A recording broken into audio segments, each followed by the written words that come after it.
বছর খেতে চাষ করে লাভের ফসল একবারও ঘরে তুলতে পারিস না। অন্যদিকে তোর ভাইকে দেখ, ও খেতে চাষ করলে সময় মতো আগাছা পরিষ্কার করে জল দেয়। এই জন্য ওর ক্ষেতের ফসল খুব ভালো হয়। তুই তোর ছোট ভাইকে দেখেও তো কিছু শিখতে পারিস বাবা। তুমি কি আমাকে এসব বলার জন্য এখানে ডেকেছো বাবা? শেষে কিনা আমি বড় ভাই হয়ে ছোট ভাইয়ের কাছে চাষবাসের জ্ঞান নেব? এসব কথা লোকে শুনলে তো আমার উপর ছিছি করবে। শোন বাবা, তুই মিছে মিছেই রেগে যাচ্ছিস। আমি তোকে সেরকম কিছু বলিনি। তাহলে তুমি কি বলতে চাও বাবা? আমার মাথায় বুদ্ধি কম? আমি বুদ্ধু? শোনো বাবা, আমার মাথায় যথেষ্ট বুদ্ধি রয়েছে, তাই এসব কথা তোমার ছোট ছেলেকে শুনিও। এখন আমি চললাম।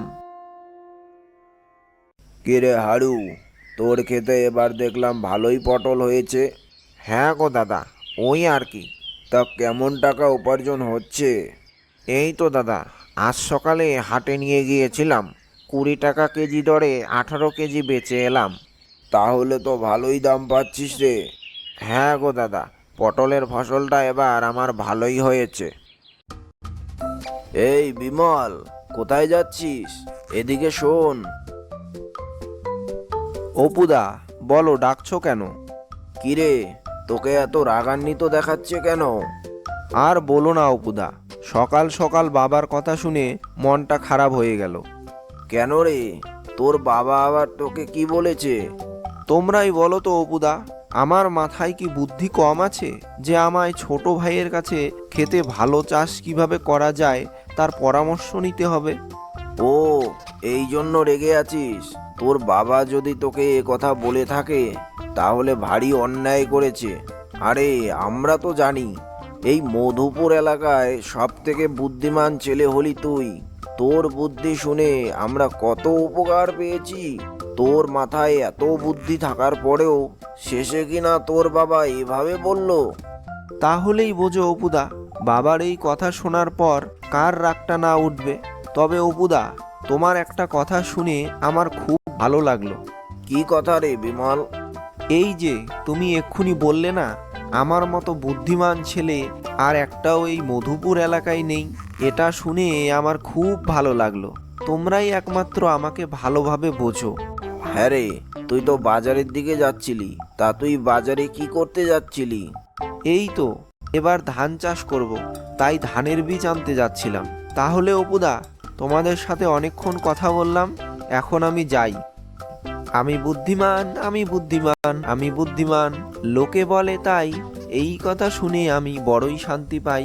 হো হো হো হো হো, লা লা লা লা লা। কি ব্যাপার বলো তো অপুদা, এই বোকা বিমলটা যখনই তোমার সঙ্গে কথা বলতে আসে তখনই তুমি ওর সঙ্গে তেল মেরে কথা বলো কেন? আরে আমি কেন, এই গ্রামে সবাই ওর সঙ্গে এভাবেই কথা বলে। সবাই কেন আবার ওর সঙ্গে এইভাবে কথা বলতে যাবে? আরে বিমল আমাদের প্রত্যক্ষভাবে উপকার না করলেও পরোক্ষভাবে এই গ্রামের সবাই ওর কাছ থেকে উপকার পায়। তাই নাকি? সেটা আবার কি করে? তবে শোন, এই মধুপুর এলাকায় ভালো চাষবাস হয় এমন জমি রয়েছে 50 বিঘার মতো। তার মধ্যে অর্ধেকের বেশিরভাগটাই রয়েছে ওই বিমলদের কাছে। এইবার ভেবে দেখ, গ্রামের সবাই যদি ওকে বোকা বোকা বলতে শুরু করে তাহলে তো ও আমাদের উপর রেগে যাবে। আর রেগে গিয়ে যদি খেতে ভালো ফসল ফলাতে শুরু করে তাহলে যে পটল আজ তুই বাজারে 20 টাকা দরে বিক্রি করলি, সেই পটল আজ তোকে অর্ধেক দামে বিক্রি করে আসতে হতো। সত্যি অপুদা, আমি তো এই ব্যাপারটা ভেবে দেখিনি। আরে শোন শোন, আরও আছে। ও আমাদের আরও একভাবে উপকার করে। সেটা কিভাবে? এই যে দেখলি না, কিছুক্ষণ আগে বিমল বলে গেল এবার তার জমিতে ধান চাষ করবে। এই ধান চাষের কিছুদিন পর তার জমিতে গিয়ে দেখিস ধান গাছ খুঁজে পাবি না, মনে হবে যেন ঘাস ক্ষেত। আরে তোর বউ আর আমার বউ রোজই তো ওদের খেতে ঘাস তুলতে যায়, আর সেই ঘাস খেয়েই তো আমাদের বাড়ির গরু ছাগলগুলো বেশ নাদুস নুদুস হয়েছে। সত্যি অপুদা, তোমার মাথায় বুদ্ধি আছে বটে। আমি তো এতটা গভীরে ভেবে দেখিনি। আজ থেকে তাহলে আমিও ওর সঙ্গে এইভাবেই তেল মেরে কথা বলবো। এইবার আমি বাবাকে দেখিয়ে দেব আমিও ভালো ফসল ফলাতে পারি। হে হে।